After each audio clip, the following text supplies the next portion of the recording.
Hello दोस्तों, welcome back to the channel. आप सभी का फिर से स्वागत है। दोस्तों, आज इस वीडियो में हम करने वाले हैं चैप्टर नंबर 7 के सारे इलस्ट्रेशन, जो कि है एडवांस टैक्स, टीडीएस और टीसीएस का। तो ये जो स्टडी मटेरियल है ये May 25 एग्ज़ाम का स्टडी मटेरियल है और इसके सारे इलस्ट्रेशन आज हम करेंगे। पर एक बात मैं आपको पहले बताना चाहता हूँ कि इस वीडियो में मैं सिर्फ वही प्रोविज़न कवर करने वाला हूँ जिससे रिलेटेड इलस्ट्रेशन दिए गए हैं। पर अगर आपको एग्ज़ाम में अच्छे नंबर लाने हैं या पास होना है तो आपको सारे प्रोविज़न के क्वेश्चंस करने होंगे। तो आप किसी भी टीचर का क्वेश्चन बैंक उठा लीजिए और सारे क्वेश्चन ज़रूर करिएगा, क्योंकि इस वीडियो में मैं खाली वही क्वेश्चन कराऊंगा जो आपको स्टडी मटेरियल में दिए गए हैं और उससे रिलेटेड प्रोविज़न ही मैं यहाँ पर आपको बताऊँगा। ठीक है दोस्तों, तो ये बात आपको ध्यान में रखना है। तो चलिए बिना वेट किए स्टार्ट करते हैं। सबसे पहले आते हैं दोस्तों हम इलस्ट्रेशन नंबर 1 में। अगर आपके पास भी ये सेम स्टडी मैट है तो आप उसको निकाल लीजिए। पेज नंबर 7.5 में आ जाइए, जहाँ पर चालू होता है deduction of tax at source. तो दोस्तों सबसे पहले आते हैं सैलरी हेड के सेक्शन नंबर 192। सैलरी हेड के नहीं, टीडीएस का सेक्शन नंबर 192, जो कि सैलरी के ऊपर बेस्ड है। तो ये सेक्शन क्या बोलता है दोस्तों? ये सेक्शन बोलता है कि जब भी income chargeable to tax under the salary head आती है, यानी कि कोई भी एक बिजनेसमैन, कोई भी एक एम्प्लॉयर अपने एम्प्लॉय को कोई सैलरी देता है, ठीक है, और वो सैलरी जो है इनकम टैक्स पेबल में आती है, यानी कि उस पर इनकम टैक्स लगने वाला है और उसको टैक्स पटाना है, यानी जो एग्जेम्पशन लिमिट है उसके ऊपर आ रहा है ना। जैसे कि अगर 5 लाख की लिमिट है तो 5 लाख के ऊपर सैलरी आ रहा है इसका, या फिर 7 लाख की लिमिट है तो 7 लाख लिमिट के ऊपर आ रहा है टैक्स, तभी इसको टीडीएस कट करना है। यानी टीडीएस कट करना है यानी क्या?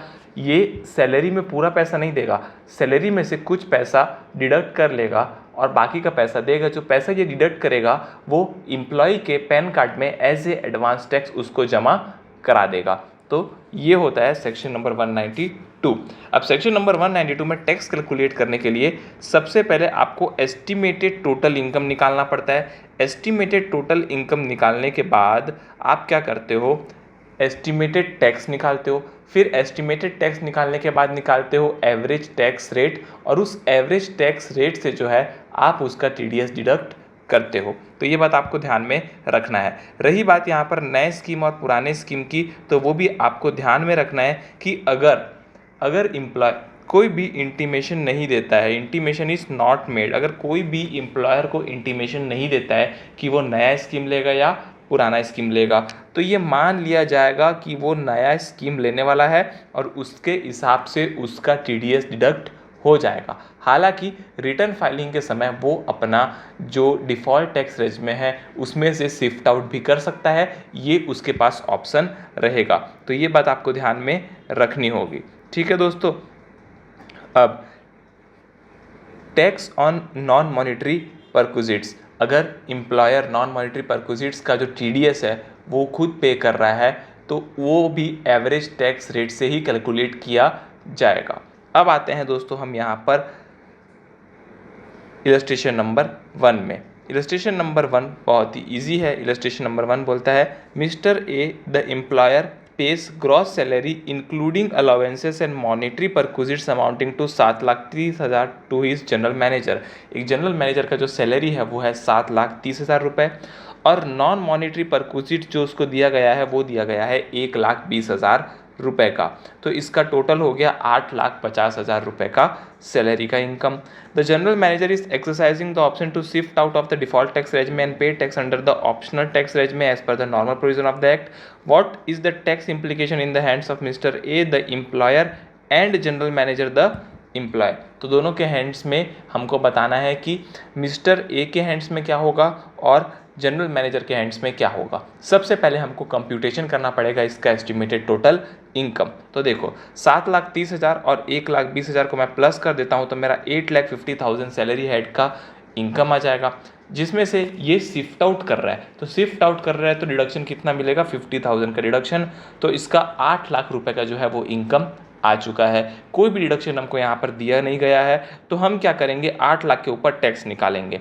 अब 8 लाख के ऊपर टैक्स कैसे निकालना है, देखो 0 से 2.5 लाख तक नील है, 2.5 लाख से 5 लाख तक यानी जो 2.5 लाख है उस पर 5% यानी 12,500, 5 लाख से 8 लाख यानी 3 लाख का 20% 60,000, 60,000 plus 12,500 72,500 plus health and education cess 4% जो कि आएगा 2,900, तो आ जाएगा 75,400 आ जाएगी इसकी टैक्स लायबिलिटी जो कि हमने कैलकुलेट कर ली। अब हमको निकालना है एवरेज टैक्स रेट।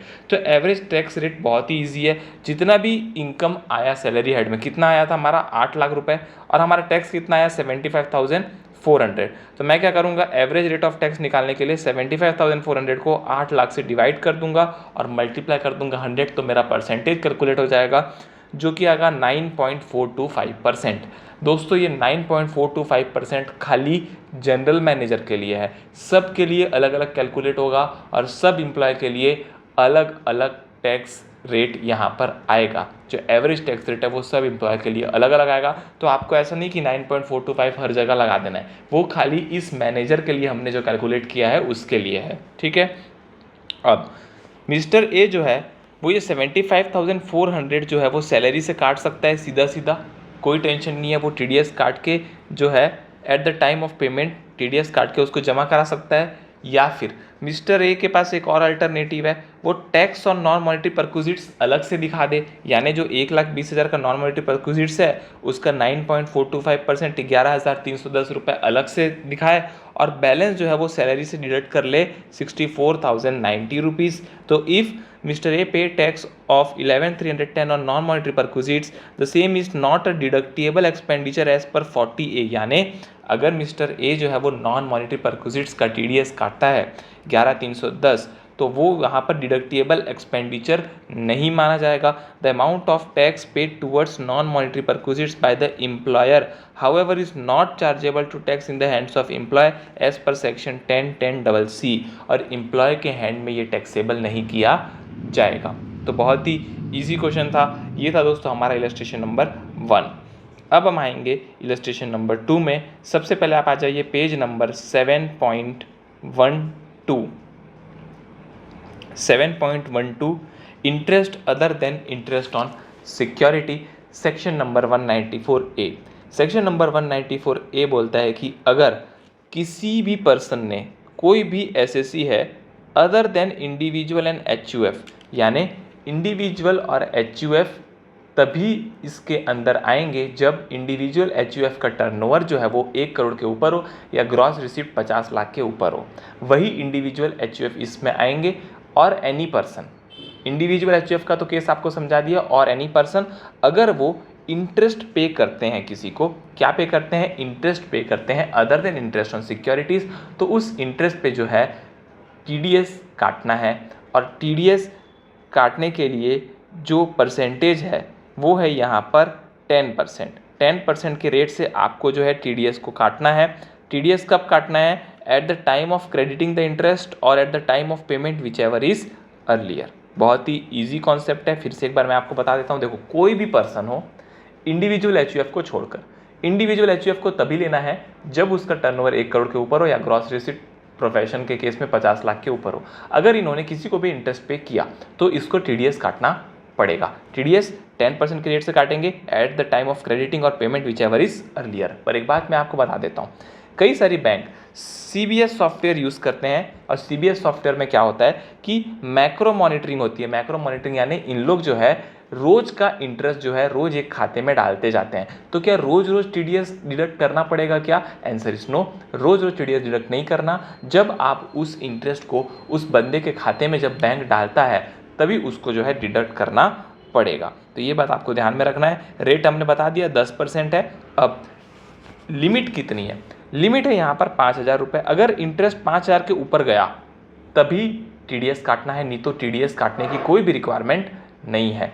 पर अगर banking company, cooperative society engaged in banking business और पोस्ट ऑफिस, यहाँ से आपको इंटरेस्ट मिल रहा है, ज़्यादातर इंटरेस्ट तो आपको यहीं से मिलता है, तो यहाँ से अगर इंटरेस्ट मिल रहा है तो इन कंपनी को TDS तब कट करना है जब इंटरेस्ट की अमाउंट 40,000 से ऊपर हो।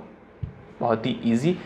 इन कंपनी को, किन कंपनी को, बैंकिंग कंपनी, कोऑपरेटिव सोसाइटी और पोस्ट ऑफिस, इन लोग जब इंटरेस्ट देते हैं तो इन लोग को टीडीएस तभी डिडक्ट करना है जब इंटरेस्ट की अमाउंट 40,000 से ऊपर हो, और सीनियर सिटीजन के केस में ये लिमिट जो है ये 40,000 के बढ़कर हो जाएगी 50,000। बहुत ही ईजी था।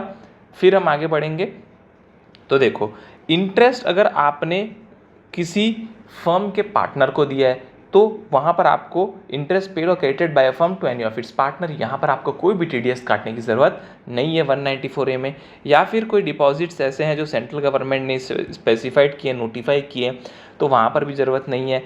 या फिर सिंपल शॉर्ट बताऊँ तो एक कोऑपरेटिव सोसाइटी दूसरे कोऑपरेटिव सोसाइटी को इंटरेस्ट पे करने वाली है, या फिर एक कोऑपरेटिव सोसाइटी अपने मेंबर को इंटरेस्ट पे करने वाली है, तो कोई भी डिडक्शन करने की ज़रूरत नहीं है, कोई भी टीडीएस काटने की ज़रूरत नहीं है। और एक कोऑपरेटिव बैंक जो कि कोऑपरेटिव सोसाइटी के अंदर है, वो कोऑपरेटिव बैंक दूसरे कोऑपरेटिव सोसाइटी को इंटरेस्ट दे रही है, तो वहाँ पर भी टीडीएस काटने की कोई ज़रूरत नहीं है। ये हमने सारे इंपॉर्टेंट कॉन्सेप्ट्स कवर कर दिए सारे के सारे। अब आते हैं दोस्तों, यहाँ पर देखो, इंटरेस्ट पेड और credited to the following entity. अगर आप इंटरेस्ट दे रहे हो, किसको आप इंटरेस्ट दे रहे हो? या तो आप बैंकिंग कंपनी से कोई लोन लिए थे और आप उस लोन का इंटरेस्ट पे कर रहे हो, या financial corporation, LIC, companies and cooperative society, unit trust of India, national skill development fund, housing and urban development corporation limited, इन सभी को आप इंटरेस्ट पे कर रहे हो तो आपको टीडीएस नहीं काटना है। बहुत ही सिंपल, यानी जैसे आपने बैंक से लोन लिया और आप बैंक को इंटरेस्ट पे कर रहे हो तो आपको इंटरेस्ट में टीडीएस नहीं काटना है। और NBFC है अगर, तो NBFC के केस में आपको टीडीएस काटना है, ये बात आपको ध्यान में रखनी होगी। फिर अगर मोटर एक्सीडेंट क्लेम ट्रिब्यूनल से आपको कोई इनकम आ रही है तो वहाँ पर भी आपको टीडीएस नहीं काटा जाएगा। फिर आते हैं हम इलस्ट्रेशन नंबर 2 में। इलस्ट्रेशन नंबर 2 क्या बोलता है, देखो, examine the TDS implication under section 194A in the cases mentioned here under. हमको बताना है कि यहाँ पर टीडीएस कटेगा या नहीं कटेगा, और कटेगा तो कितना कटेगा। देखो, on 1/10/2024 mister Harish made a 6 month fix deposit of ₹10 lakh 9% per annum with ABC cooperative bank. The fix deposit mature on 31/3/25। तो फिक्स डिपॉजिट का इंटरेस्ट हमको कैलकुलेट करना होगा। तो 10 लाख का 9% और 9% में भी खाली 6 महीना का, क्योंकि 6 month का फिक्स डिपॉजिट है। तो देखो, 10 लाख का 9% और वो भी 6 महीने का, यानी 6/12 यानी 1/2, तो 45,000 आ रहा है। अब 45,000, तो लिमिट क्या थी? लिमिट क्या थी? सीनियर सिटीजन के लिए 50,000 और नॉन सीनियर सिटीजन के लिए 40,000। तो यहाँ पर 40,000 वाली लिमिट लगेगी, क्योंकि ये नॉन सीनियर सिटीजन है। तो 40,000 वाली लिमिट लगी तो 40,000 के ऊपर हो गया, तो 40,000 के ऊपर हो गया तो पूरे अमाउंट का 10%, तो 45,000 का 10% कितना आएगा? 4,500। उतना टैक्स जो है सेक्शन नंबर 194A में कटेगा। कौन काटेगा टैक्स? बैंक काटेगा, क्योंकि बैंक जब इंटरेस्ट पे करेगा तो पूरा 45,000 इंटरेस्ट पे नहीं करेगा। 45,000 में से टीडीएस काट लेगा 4,500, और बचा हुआ जो अमाउंट है 40,500 वो पे कर देगा। बहुत ही इजी कॉन्सेप्ट, ठीक है। अब हम आते हैं सेकेंड पॉइंट में। On 1/6/24 mister Ganesh made 3 9 month fix deposit of 3 lakh. एक फिक्स डिपॉजिट नहीं किया है, 3 फिक्स डिपॉजिट किया, और तीनों 3-3 लाख किया है। टोटल 9 लाख के फिक्स डिपॉजिट किया है, और सबका इंटरेस्ट कितना है? 9% पर एनम। और सबकी ब्रांच अलग अलग है, Dwarka branch, Janakpuri branch, Rohini branch, तीनों ब्रांच में अलग अलग 3-3 लाख रुपए डलवाया।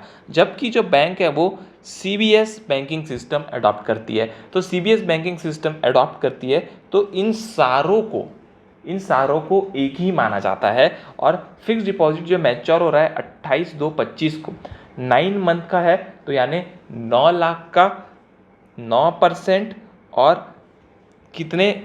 9 लाख का 9% आपको निकालना है 9 महीने के लिए।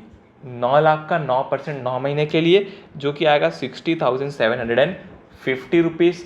अब यहाँ पर भी दोस्तों ये सीनियर सिटीज़न के बारे में कुछ भी नहीं दिया हुआ है। तो जब सीनियर सिटीज़न के बारे में कुछ भी नहीं दिया है तो लिमिट कितनी की है? 40,000। तो ये 40,000 के ऊपर है, और सीनियर होता तो भी तो 50,000 के ऊपर ही था। तो यहाँ पर इसका 10% जो है वो कट जाएगा।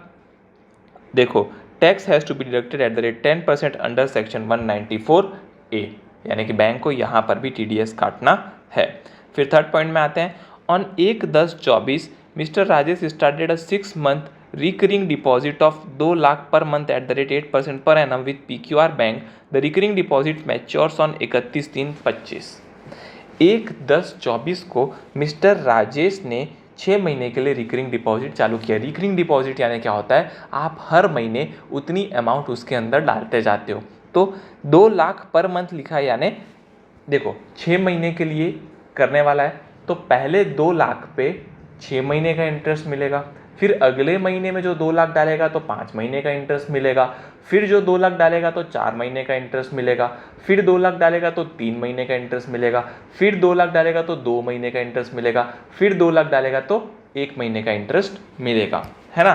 तो 1/10 से चालू किया है तो 10, 11, 12, 1, 2, 3 टोटल 6 बार जाएगा 1 मार्च तक, और हमको इंटरेस्ट कैलकुलेट करना है हर बार 2 लाख के हिसाब से। तो देखो यहाँ पर मैंने एक लिखा हुआ है, कैसे निकालेंगे।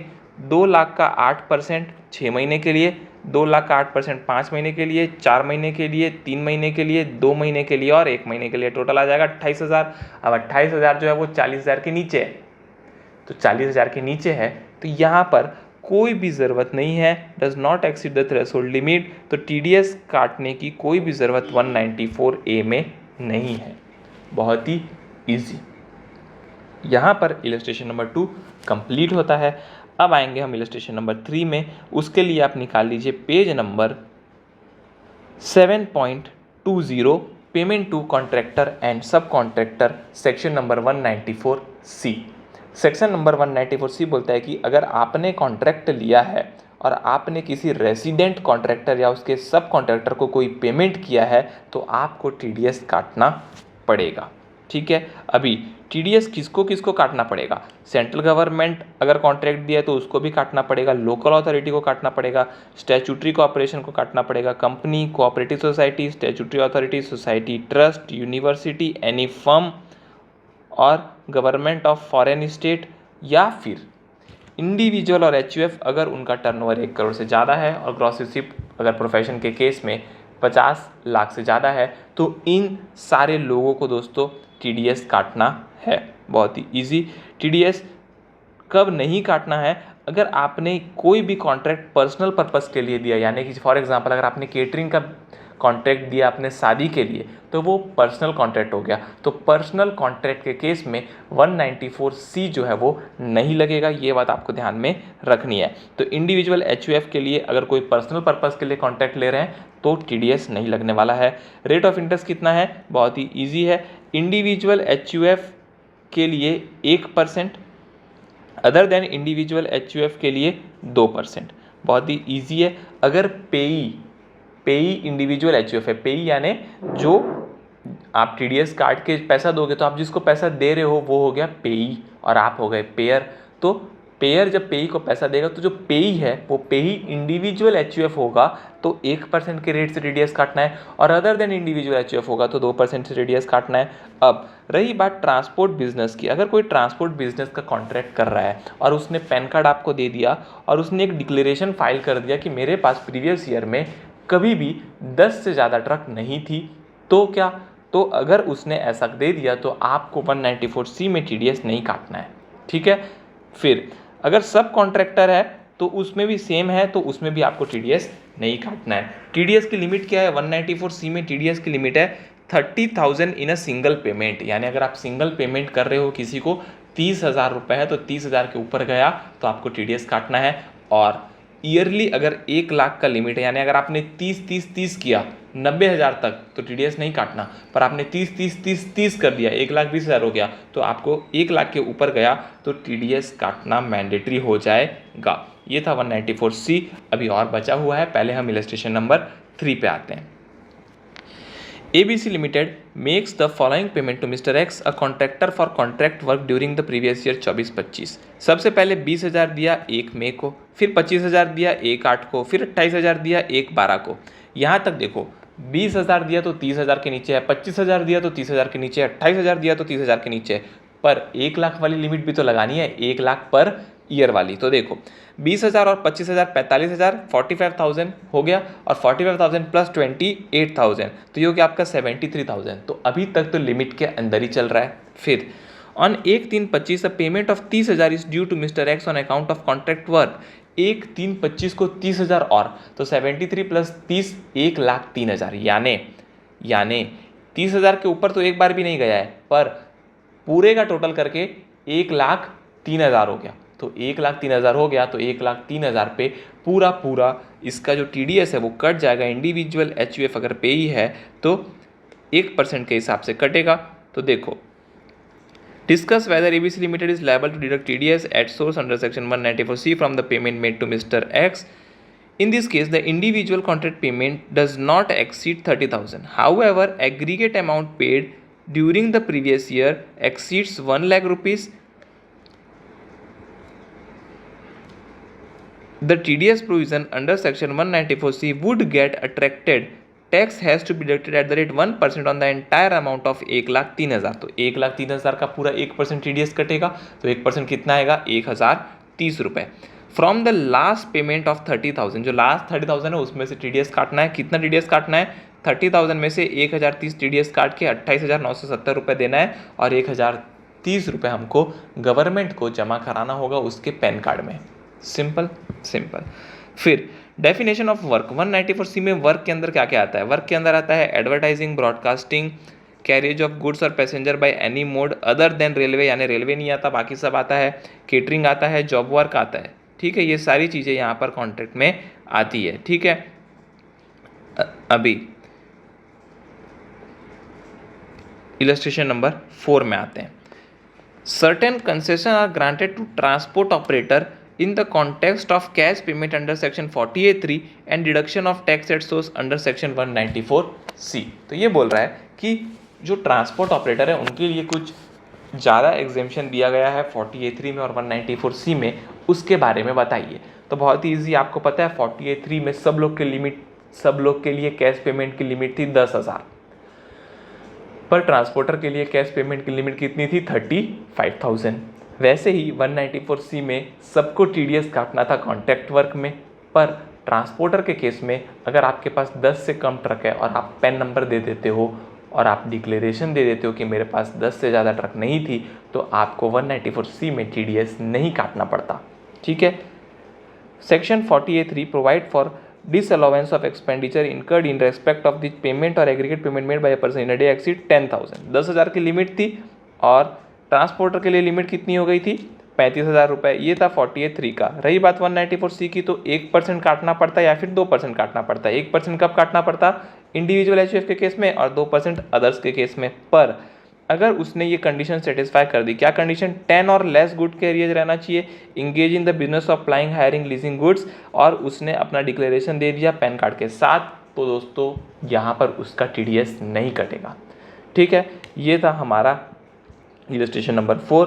अब आएंगे इलस्ट्रेशन नंबर 5 पे। इलस्ट्रेशन नंबर 5 क्या बोलता है, आइए देखते हैं। Illustration number 5 page number 7.28। देखो, सबसे पहले ये 194H सेक्शन में आपको थोड़ा सा समझा देता हूँ। 194H क्या बोलता है? कमीशन और ब्रोकरेज अगर आप पे कर रहे हो, कमीशन और ब्रोकरेज अगर आप पे कर रहे हो, any person other than individual HUF who is responsible for paying income by way of commission other than insurance commission to a resident 5% के हिसाब से काटना था 30/9/24 को, और उसके बाद जो नया रेट आया है 1/10/24 से वो आया है 2%। देखो बहुत ही ईजी है। अगर कोई भी पर्सन कमीशन और ब्रोकरेज पे कर रहा है इंडिविजुअल HUF को छोड़ के, इंडिविजुअल HUF का अगर टर्नओवर 1 करोड़ से ज़्यादा है या ग्रॉस रिसिप्ट 50 लाख से ज़्यादा है, तो ही उसको TDS काटना है। तो TDS कितना? 5% काटना है कमीशन और ब्रोकरेज के केस में, पर 1/10/24 के बाद 2% काटना है। थ्रेशोल्ड लिमिट कितनी है? कम से कम 15,000 रुपये रहेगा, उसके ऊपर के कमीशन और ब्रोकरेज पे काटना है। 15,000 के नीचे है तो नहीं काटना है, ख़त्म। 15,000 के ऊपर जाएगा तो पूरे पे कटेगा, है ना, पूरा जीरो से कटेगा, ये बात ध्यान में रखना। ठीक है, फिर देखो, applicability of TDS provision on payment by television channel and publishing houses to advertisement companies for procuring और कैनवासिंग फॉर एडवर्टाइजमेंट। अब होता क्या है, देखो एक बंदा है, फॉर एग्जांपल आपको एडवर्टाइजमेंट देना था, तो आपने एक एडवर्टाइजमेंट कंपनी को कोई पेमेंट किया और उस एडवर्टाइजमेंट कंपनी ने न्यूज़ चैनल को कुछ पेमेंट किया और बीच में अपना कट रख लिया। एक बार और रिपीट करता हूँ, देखो एक एडवर्टाइजमेंट कंपनी होती है जो न्यूज़ चैनल में आपका एडवर्टाइजमेंट चलवाती है और आप तो डायरेक्ट न्यूज़ चैनल से कांटेक्ट नहीं कर सकते, तो आपने क्या किया, आपने एडवर्टाइजिंग कंपनी को दिया, तो एडवर्टाइजिंग कंपनी ने अपना कुछ कट रखा और बाकी का पैसा जो है उसने टेलीविज़न कंपनी को दे दिया। तो यहाँ पर TDS का इम्प्लीकेशन कैसे आएगा इसके ऊपर जो है ये बताया गया है। तो बहुत ही ईजी है दोस्तों, यहाँ पर आपको कुछ नहीं करना है, आपको बस ये देखना है कि देखो 2 टाइप्स ऑफ पेमेंट होते हैं। पहला payment by client to advertising agency और payment by advertising agency to the television channel. जैसा कि मैंने आपको बताया, आप एडवर्टाइजिंग एजेंसी को पैसा दोगे और एडवर्टाइजिंग एजेंसी जो है वो न्यूज़ चैनल वालों को पैसा देगी। Applicability of TDS on this payment has already been dealt with circular where it has been clarified in question 1 to that while TDS under section 194C will be applicable on the first type of the payment, there will be no TDS under section 194C on the second type of payment by advertising agency to the media company। यानी आप जब दे रहे हो तब TDS 194C में cut गया, पर जब एडवर्टाइजिंग कंपनी पे कर रही है तब कोई भी TDS यहाँ पर नहीं कटेगा। अब दूसरा इशू ये आता है कि भाई साहब वो बीच में अपना पैसा रख रही है तो क्या उसको कमीशन माना जाएगा, और कमीशन मानने के बाद क्या उस पर जो है कमीशन, जो अभी हम 194H पढ़ रहे हैं, तो क्या कमीशन उसको माना जाएगा जो पार्ट वो रख रहे हैं, और वो क्या कमीशन पे TDS लगेगा। तो CBDT ने क्लैरिफाई किया कि कोई भी TDS जो है वो पेमेंट पे नहीं लगेगा जो पेमेंट एडवर्टाइजिंग एजेंसी जो है वो टेलीविज़न चैनल वालों को दे रही है, तो उसके ऊपर कोई भी TDS नहीं लगने वाला। ये बात आपको ध्यान में रखनी है। और एक बात मैं आपको समझा देता हूँ, देखो फॉर एग्ज़ाम्पल एक टीवी चैनल है, टीवी चैनल में आपको टीवी चैनल पे कुछ, आपने टीवी चैनल वालों को पैसा दिया और बोला कि एक जो है कंटेंट बनाइए और कंटेंट बनाकर डालिए, ठीक है। तो ये क्या हो गया, 194C कॉन्ट्रैक्ट हो गया, क्योंकि आपने उसको कॉन्ट्रैक्ट दिया बनाकर डालने का। पर आपने क्या किया, एक बना बनाया चीज़ था, सीधा सीधा वो दे दिया। तो आपने जब सीधा सीधा वो दे दिया तो वहाँ पर जो है दोस्तों 194C जो है वो नहीं लगेगा, क्योंकि आपने सीधा सीधा वो कंटेंट उसको प्ले करने के लिए दिया है, उन्होंने आपके हिसाब से उस कंटेंट को बनाया नहीं है। तो यहाँ पर कोई भी 194C कॉन्ट्रैक्ट वर्क नहीं आ रहा है, ठीक है। देखो Moon TV a television channel made payment of 50 lakh to a production house for production of programme, ठीक है। अभी देखो इसने 50 लाख दिया था एक प्रोग्राम बनाने के लिए for telecasting as per the specification given by the channel, और इसने बताया कि प्रोग्राम कैसे बनाना है। जब इसने बताया कि प्रोग्राम को कैसे बनाना है तो ये ऑटोमेटिकली जो है उसके अंदर आ गया, ठीक है। फिर देखो copyright of the programme is also transfer to Moon TV, और मून टीवी ने कॉपीराइट भी ट्रांसफर कर दिया। तो क्या यहाँ पर 194C में TDS लगेगा। Also examine whether the provision of TDS under section 194C would be protected if the payment was made by Moon TV for acquisition of telecasting rights of the content already produced by the production house।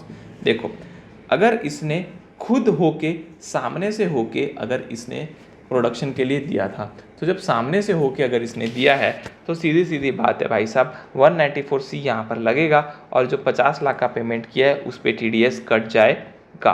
पर अगर खाली acquire किया है तो यहाँ पर no contract, कोई contract नहीं होता है अंडर सेक्शन 194C, तो यहाँ पर कोई भी TDS काटने की लायबिलिटी नहीं होगी। तो बहुत ही इजी है, आपको बता दूं अगर बनी बनाई चीज़ है तो बनी बनाई चीज़ को अगर दे रहे हो तो कोई भी TDS नहीं कटेगा। पर आप कोई ऑर्डर दे रहे हो कि मेरे हिसाब से बनाना, मेरे स्पेसिफिकेशन के हिसाब से बनाना, तो वहाँ पर TDS कट जाता है, ठीक है। अब आते हैं हम अगले क्वेश्चन पे, इलस्ट्रेशन नंबर 6 पर। उसके लिए पहले पढ़ना होगा आपको रेंट सेक्शन नंबर 194I में। सेक्शन नंबर 194I क्या बोलता है, एनी पर्सन, कोई भी person other than individual HUF, अगर उसने किसी रेसिडेंट को कोई रेंटल इनकम पे की तो वहाँ पर TDS काटना है। अब इंडिविजुअल और HUF को तभी TDS काटना है जब उसका टर्नओवर 1 करोड़ के ऊपर या प्रोफेशन का 50 लाख के ऊपर होगा, तभी TDS काटना है रेंट के केस में। अब रेंट की जो लिमिट दी गई है वो है 2,40,000 रुपये, यानी 2,40,000 तक के रेंट में आपको कोई भी TDS नहीं काटना है। अगर आपका रेंट 2,40,000 के ऊपर जाता है पर पे हर पर्सन को आप 2,40,000 के ऊपर दे रहे हो पैसा रेंट का, तो ही आपको TDS काटना है, नहीं तो TDS नहीं काटना है। TDS का रेट कितना है? प्लांट मशीन और इक्विपमेंट के केस में 2% और अदर रेंटल के लिए 10%। प्लांट मशीन इक्विपमेंट के लिए 2% और बाकी के लिए 10% जो है वो है TDS का रेट। ठीक है। अगर रिफंडेबल डिपॉजिट है कोई भी, तो उसके ऊपर जो है आपको TDS काटने की कोई ज़रूरत नहीं है, ये बात आपको ध्यान में रखनी है। फिर हम आएंगे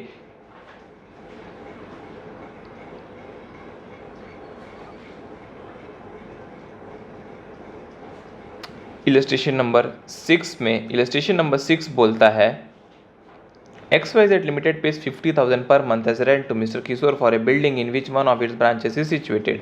Discuss whether the TDS provision under section 194 are affected. देखो दोस्तों, सीधी सीधी बात है, अगर XYZ Limited 50,000 पर मंथ दे रहा है, तो ये 50,000 पर मंथ अगर 12 महीने के लिए देगा तो 6 लाख हो जाएगा, और 6 लाख अगर देगा तो ऑलरेडी 2,40,000 की लिमिट क्रॉस हो जाएगी, तो 194I के अंदर आ गया। अब रही बात इंडिविजुअल और HUF के केस में दोस्तों, ये टर्नओवर की लिमिट थी 1 करोड़ और प्रोफेशन में जो थी लिमिट 50 लाख, पर यहाँ पर इंडिविजुअल HUF के केस में है ही नहीं, ये तो एक कंपनी है XYZ लिमिटेड, तो कंपनी को डेफिनेटली यहाँ पर TDS काटना पड़ेगा। देखो, section 194I governs the reduction of tax at source on payment of rent exceeding 2,40,000 is applicable to all taxable except individual HUF जिसका टर्नओवर 1 करोड़ के ऊपर नहीं है और ग्रॉस रिसीट 50 लाख के ऊपर नहीं है। ठीक है। अब इन केस ऑफ प्रोफेशन, ठीक है, ये हो गया। Since the rent paid by XYZ limited to mister Kishore exceed 2,40,000 the provision of 194I for deduction of tax are attracted, तो 194I में TDS कटेगा। कितना कटेगा? 6 लाख का 10%, यानी कि 60,000 रुपये, क्योंकि 2% खाली प्लांट मशीन और इक्विपमेंट पे था और बाकी के लिए 10% था, तो यहाँ पर 10% जो है वो TDS कट चुका है। फिर हम आएंगे दोस्तों यहाँ पर पेज नंबर 7.33 में, जहाँ पर हम पढ़ेंगे section number 194IB। Section number 194IB बोलता है payment of rent by certain individual और HUF, यानी कि इन्होंने बहुत ही शातिरता से सेक्शन नंबर 194I में इंडिविजुअल HUF को हटा दिया था और उन्हीं इंडिविजुअल HUF को डाला था जिनका टर्नओवर 1 करोड़ के ऊपर, ग्रॉस रिसीट 50 लाख के ऊपर। इस सेक्शन में 194IB में इंडिविजुअल HUF जिनका टर्नओवर 1 करोड़ से ऊपर नहीं है और ग्रॉस रिसीप्ट जो है प्रोफेशन का वो 50 लाख से ऊपर नहीं है, उनको भी यहाँ पर कवर कर लिया गया है। तो बहुत ही सिंपल है। देखो, अगर आपका टर्नओवर 1 करोड़ से ऊपर है 50 लाख प्रोफेशन के केस में, तो आपका 194I में TDS का आता है। अदर्स इंडिविजुअल HUF के केस में 194IB में आता है। रेट कितना है यहाँ पर? 5% 30/9 तक और 1/10/24 से जो है रेट हो जाएगा 2%। बहुत ही ईजी है। और लिमिट कितना है? 50,000 हर मंथ, 50,000 पर मंथ, यानी 50,000 पर मंथ के ऊपर जाता है रेंट तो ही आपको यहाँ पर इस सेक्शन में TDS काटना है 194IB में। 50,000 पर मंथ के ऊपर जाता है तब। और TDS कब काटना है? TDS जो है the deduction is made at the time of credit of such rent for the last month of the previous year और the last month of the tenancy. जो भी लास्ट मंथ रहेगा प्रीवियस ईयर का, तभी आपको TDS काटना है। आपको 10 नंबर लेने की ज़रूरत नहीं है, आप बिना 10 नंबर लिए भी पे कर सकते हो TDS। और अगर आपने पैन कार्ड फर्निश नहीं किया, यानी कि आपको TDS काटना था पर सामने वाले ने आपको पैन कार्ड ही नहीं दिया, तो पैन कार्ड नहीं दिया तो क्या होगा? पैन कार्ड नहीं दिया तो 20% लगता है, तो 20% लगेगा, तो 20% से TDS काटोगे। पर अगर 20% TDS लास्ट मंथ के रेंट से ज़्यादा आ रहा होगा तो आपको खाली लास्ट मंथ के रेंट के जितना TDS काटना है। आइए आते हैं इलस्ट्रेशन नंबर 7 में, जहाँ पर आपके सारे डाउट जो है क्लियर हो जाएंगे। Illustration number 7, mister X a salaried individual pays rent of 55,000 per month, 50,000 के ऊपर गया, बहुत बढ़िया, to mister Y from June 2024 is required to deduct tax at source? If so, when he is required to deduct tax? Also compute the amount of tax to be collected at source. बहुत बढ़िया। सबसे पहले 55,000 per month है इसका दोस्तों। तो 55,000 per month जो है वो 50,000 के ऊपर गया। 50,000 के ऊपर गया तो दोस्तों यहाँ पर रेट कितना था, 5% था 30/9 को, और उसके बाद था 2%। तो हमको तो लास्ट मंथ में काटना है, तो लास्ट मंथ यानी मार्च, तो मार्च में जो रेट था वो था 2%। तो 55,000 10 महीने के लिए इसने लिया है। क्यों? क्योंकि अप्रैल और मई में नहीं लिया, जून में लिया है रेंट पे। तो जून से लेकर मार्च तक 10 महीने इसने यूज़ किया। तो 55,000 इंटू 10 महीने इंटू 2% यानी 11,000 रुपये। तो 11,000 रुपये का दोस्तों इसको जो है TDS काटना है मार्च के महीने में। ठीक है, मार्च के महीने में। फिर वुड योर आंसर भी change if mister x vacated the premises on 31 दिसंबर? अगर वो 31 दिसंबर को प्रीमाइस छोड़ देता तो कितने महीने होते दोस्तों? तो सिंपल कैलकुलेट करूं तो आपके होते हैं 7, 8, 9, 10, 11, 12, 6 महीने। 6 महीने में तो कितना होता, सॉरी 7 महीना, कितना 7 महीना, 6, 7, 8, 9, 10, 11, 12। ठीक है, 7 महीने के लिए यानी 55,000 7 महीने के लिए 2% यानी 7,700 जो है उसको डिडक्ट करना पड़ता। ठीक है, ये बात आपको ध्यान में रखनी है। और अगर वाई पैन कार्ड नहीं देता, वाई अगर पैन कार्ड नहीं देता तो क्या होता? अगर वाई पैन कार्ड नहीं देता तो टैक्स 20% से कटता। तो पहले केस में 55,000 का 20% 10 महीने के लिए 1,10,000 आता, पर उसका जो रेंट था वो खाली 55,000 था। तो खाली 55,000 जो है उतना ही TDS कटता। ईजी। और केस नंबर 2 में 55,000 7 महीने के लिए 20% के हिसाब से 77,000 आता, पर आखिरी महीने का रेंट जितना है उतना ही काट सकते हैं। तो आखिरी महीने का रेंट 55,000 है, तो खाली उतना ही पैसा हमको डिडक्ट करना है। तो ये बात आपको ध्यान में रखनी चाहिए दोस्तों। इस वीडियो में हमने इलस्ट्रेशन नंबर 7 तक सारी चीज़ें कवर कर ली है। अगर आपको अच्छा लगा तो लाइक करिए, कमेंट करिए, सब्सक्राइब करिए चैनल को। अगले वीडियो में दोस्तों हम बात करेंगे इलस्ट्रेशन नंबर 8 से लेकर इलस्ट्रेशन नंबर 13 तक की। आज के लिए इतना ही। जय हिंद, वंदे मातरम।